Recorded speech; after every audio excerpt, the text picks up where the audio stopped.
aqui, Ramiro, a gente falou muito sobre a figura aí do Partido Republicanos em vários estados.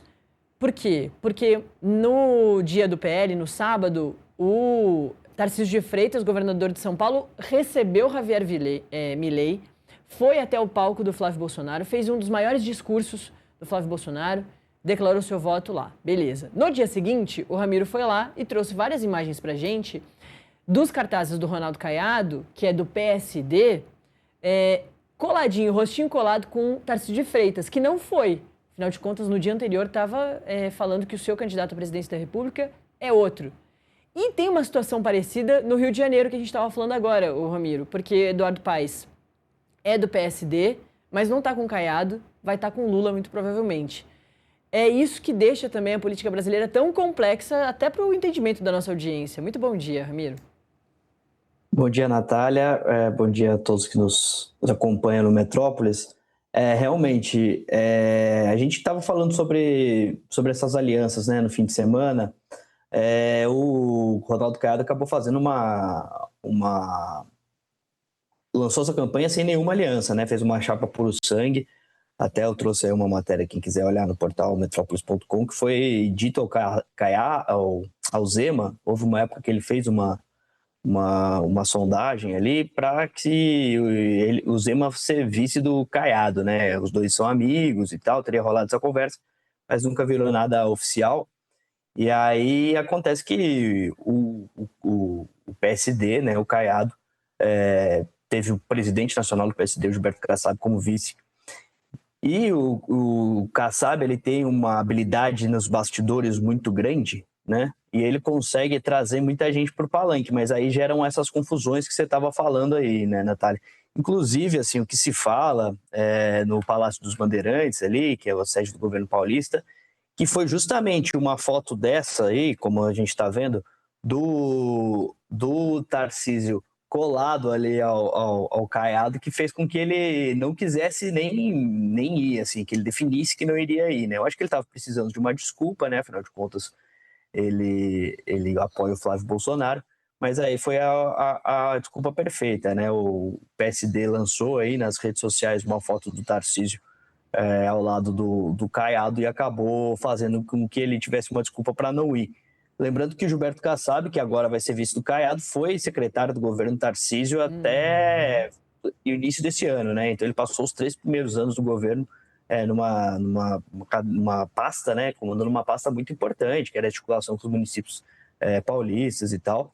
Então o Gilberto Kassab foi figura fundamental ali, uma base de sustentação, né? Uma das bases de sustentação política desse primeiro mandato do Tarcísio de Freitas, mas agora nessa eleição eles estão em lados opostos. Mas que bom que o Ramiro falou de Gilberto Kassab, porque se a gente for mencionar aqui, né, é uma longa carreira política e principalmente de participação em todos os governos. É direita, é esquerda, circula muito bem pelo centrão, né? Afinal de contas, é presidente nacional do PSD. O David, Gilberto Kassab não dá ponto sem nó, né? E entrou como vice de Ronaldo Caiado, nessa chapa puro sangue. São movimentações realmente muito interessantes de serem observadas, e é isso, Kassab está em todas, né? Participou do governo do Tarcísio de Freitas, mas participou do governo do presidente Jair Bolsonaro, mas participou de governos anteriores da esquerda, e foi prefeito da cidade de São Paulo 2 vezes.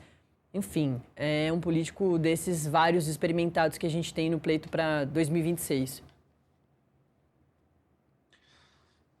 Gilberto Kassab, ele tem toda uma trajetória política e ele articula muito bem com todos os partidos, né? Essa facilidade dele transitar por diferentes partidos, por muitas vezes participar não só dentro do partido, mas como conselheiro de políticos que são do PSD. E cabe a gente lembrar também, né, Natália, que em 2024 o PSD, já sob o comando da sigla nacional com Gilberto Kassab, foi o partido que fez mais prefeituras em todo o país, que elegeu mais prefeitos em todo o Brasil. Então, isso fala muito sobre esse perfil de Gilberto Kassab, de negociador, de estrategista. Até no início, ele meio que deixou aberto, né, para o Caiado escolher ali o vice, e aí ele se lançou como vice na chapa Puro Sangue do PSD, junto a Ronaldo Caiado. Natália. Eu queria que o Ramiro Brites participasse hoje, porque amanhã vai ter o recorte da Quest de São Paulo. Isso vai ser extremamente importante. E depois, nos próximos dias, a gente também chama de volta o Ramiro. Mas é porque também São Paulo é desses estados muito importantes para as eleições de 2026, para qualquer eleição, né? Mas desse ano a gente percebe que, sim, vai ser reforçado de novo. Ô, Ramiro, a gente falou muito também lá no sábado, quando teve a convenção nacional do PL, teve a convenção estadual do PT, no mesmo estado, em São Paulo, mas em Campinas. Inclusive teve um momento, talvez, icônico do primeiro final de semana de plantão de eleições do Metrópolis, que à 1h da tarde acontecia discurso de 2 presidentes, né, no estado de São Paulo. O Javier Milei, presidente da Argentina na capital, e em Campinas, no interior de São Paulo, o presidente Lula, o presidente do Brasil. Os dois falaram ao mesmo tempo, inclusive, né, como a gente já falou muito aqui do Milei, mas o presidente Lula também bateu bastante no Milei durante todos esses discursos. Enfim, eu queria a presença do Ramiro justamente porque São Paulo vai ser muito importante, com todas essas ligações. Fernando Haddad foi lançado candidato para, muito provavelmente, perder talvez em primeiro turno para o Tarcísio de Freitas, mas para tentar ajudar o presidente Lula na eleição nacional. Esse que é dos candidatos mais leais aí, que a gente já viu na história do PT em relação ao Lula. O meu diretor, Fernando Jordão, tá me lembrando que preciso chamar o intervalo. Mas a gente vai continuar ao vivo no YouTube, mas você que está com a gente pela TV, tem intervalinho. Em 2 minutinhos você está de volta. Também reforçar aqui meu abraço para o pessoal que está com a gente no nosso canal no YouTube. O Ariel mandou mensagem agora, está chegando agora. Seja muito bem-vindo. O Felipe também. O Fio está sempre aqui. Maria Eduarda, o Wade e mais um montão de gente. Luciano, não tinha falado com o Luciano ainda. O Fernando também. Valeu, hein, gente? Muito obrigada pela sua mensagem, pelo seu bom dia. Dá seu like aí na live e também se inscreva no nosso canal. Além disso, a gente está te perguntando aqui na enquete do dia a sua opinião sobre a presença do Milei, que a gente mencionou agora, vem mencionando ao longo desse Acorda Metrópolis, de ontem também, né? Porque é dos fatos mais curiosos do final de semana para cá. A presença do Milei na campanha do Flávio Bolsonaro mais ajuda ou mais atrapalha? Para a nossa audiência, mais atrapalha. Essa é a parcial, mas desde que a gente colocou a enquete aqui, está indo num caminho parecido. 63% da nossa audiência entende que mais atrapalha o Milei estar junto do Flávio do que ajuda. E para 37% da nossa audiência, mais ajuda. É isso. Vamos voltar aqui a falar com o Ramiro Brites, nosso repórter da redação de São Paulo, e o David Lira, nosso analista político de hoje. Ô, Ramiro, o Haddad é essa figura muito leal. Em 2018 foi ungido como candidato lá no finalzinho, né? Isso certamente atrapalhou bastante o desempenho dele para tentar vencer Jair Bolsonaro em 2018. Depois, em 2022, teve esse papel também bastante difícil já na eleição para o governo de São Paulo. Mas para 2026 é ainda pior o cenário, né? Em 22 as pesquisas mostravam uma performance melhor do Fernando Haddad. Mas em 2026 o Tarcísio pode vencer ainda em primeiro turno. É verdade. O Tarcísio, em 2022, ele era um candidato quase outsider, né? Embora tenha ter sido ministro ali do Jair Bolsonaro, é considerado um quadro técnico, né? Um cara que não tinha participado de nenhuma eleição antes. E embora ele tenha trabalhado em vários governos, inclusive no da Dilma, ele é funcionário público de carreira, mas ele nunca tinha participado de nenhuma eleição e chegou muito desacreditado no começo, né? Todo mundo apostava que o segundo turno seria sobre o então atual governador, então atual é difícil, né? Mas o então governador Rodrigo Garcia e o Fernando Haddad. No fim, o Tarcísio ali com a força do bolsonarismo, né, conseguiu impulsionar, chegar no segundo turno e vencer as eleições. No entanto, a campanha do Haddad foi vista pelos petistas como muito boa, porque o PT nunca ganhou no estado de São Paulo e o Haddad fez 40% dos votos naquela ocasião. A conta que fazem aqui é que se o Haddad conseguir fazer um pouquinho mais do que isso, ele ajuda muito o Lula a se eleger como presidente, né? Só que o atual cenário, o Haddad não chega nem no segundo turno, né? E aí, se o Tarcísio ganha pelas últimas pesquisas, se o Tarcísio ganha no primeiro turno, o Haddad fica sem palanque depois, né? Um candidato derrotado, assim, no primeiro turno, é difícil botar o Lula, enfim, fazer campanha com o Lula, né? Vai ficar meio esquisito ali enfim, é óbvio que o palanque acaba para todo mundo, mas é muito mais fácil o Tarcísio, como candidato vitorioso, levar o Flávio para o estado do que o Haddad, se não conseguir chegar ao segundo turno. Então é preponderante que o PT chegue no segundo turno. Até vou adicionar uma curiosidade aqui, porque uma das coisas que os petistas estão contando para conseguir chegar ao segundo turno é que tem uma candidatura de centro-direita que ainda vai se desenhar, né, e tem que ser logo, porque até o dia 15, né, que as chapas têm que ser definidas, de algum partido de direita, centro-direita, que possa roubar votos do Tarcísio de Freitas. Uma das possibilidades é o Missão, que é o partido do MBL. O Missão, ele tem entre alguns de seus quadros o ex-deputado estadual, que agora está inelegível, que é o Arthur Duval, né, o Mamãe Falei. O Mamãe Falei seria um candidato que, por exemplo, se não tivesse inelegível, ele poderia tirar votos do Tarcísio e colocar o Haddad no segundo turno. Mas a representação de que deixou o Mamãe Falei inelegível há 4 anos atrás, lá em 2022, foi feita pelo deputado estadual Emílio de Souza, que é o coordenador da campanha do Haddad. É só uma curiosidade, porque para mostrar que o mundo dá voltas, né? Eu acho que se perguntasse para o Emílio hoje, talvez ele diria que faria uma escolha diferente. Mas enfim, sobre a convenção do Haddad, foi escolhida em Campinas porque o PT tem muita dificuldade de penetração no interior, né? O Tarcísio ganha de braçada lá. E depois ali, se a gente puder falar um pouquinho mais, tem algumas curiosidades. Falei com alguns estrategistas do PT.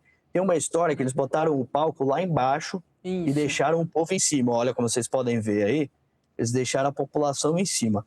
A ideia era fazer com que as pessoas conseguissem tocar no Haddad, chegar próximo dele, porque ele é um cara que, embora seja do PT, que é um partido popular, enfim, dizem que ele é o mais tucano dos petistas, né? Ele é professor da USP, ele tem esse tom professoral, ele é um cara, enfim, fala dessa forma mais academicista. Isso pode afastar um pouco a imagem dele do povo, o pessoal está querendo fazer com que ele fique mais popular.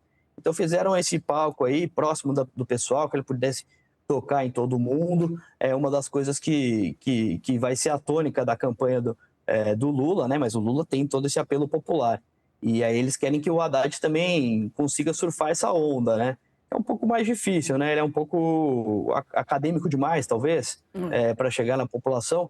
Mas eles estão tentando isso, estão se esforçando para isso. E aí o Lula, depois de um discurso super inflamado, falou do Milei, falou do Bolsonaro de IA, e também tem essa ideia de fazer com que botar o povo em primeiro plano, fazer com que o Lula seja reconhecido como uma parte do povo, né? E aí um estrategista me disse que a tônica do discurso do Lula na convenção do Haddad foi que o Lula tem que deixar claro que ele não pode lutar contra o tempo, né?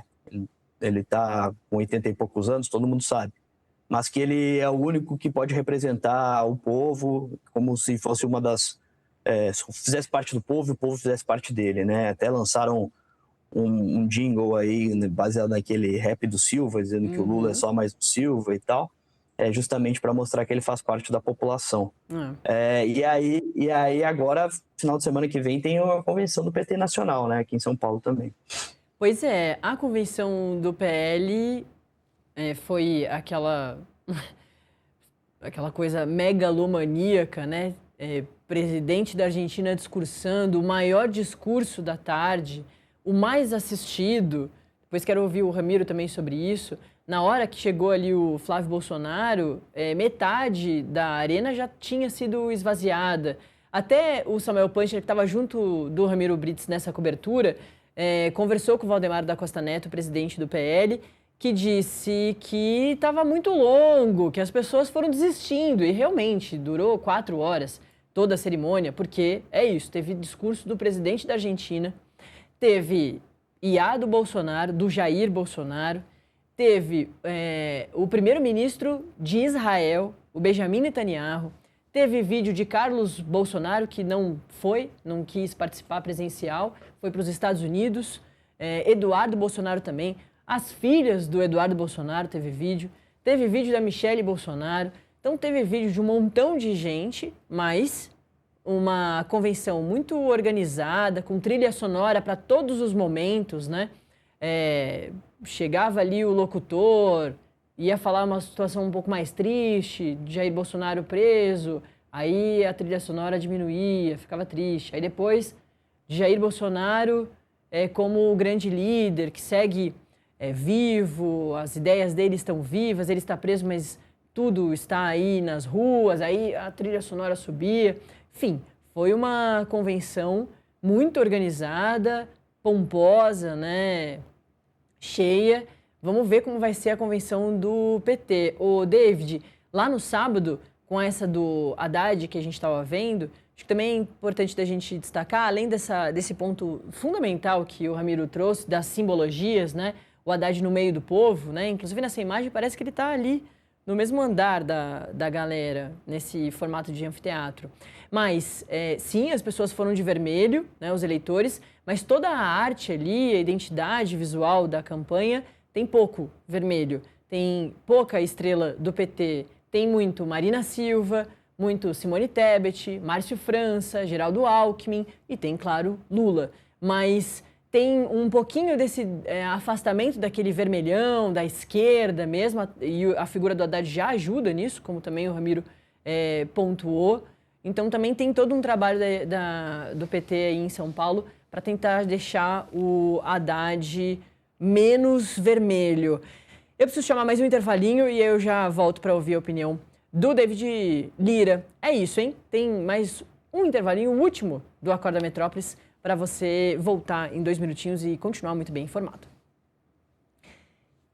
Nesse intervalo, eu preciso ler uma notinha muito importante de um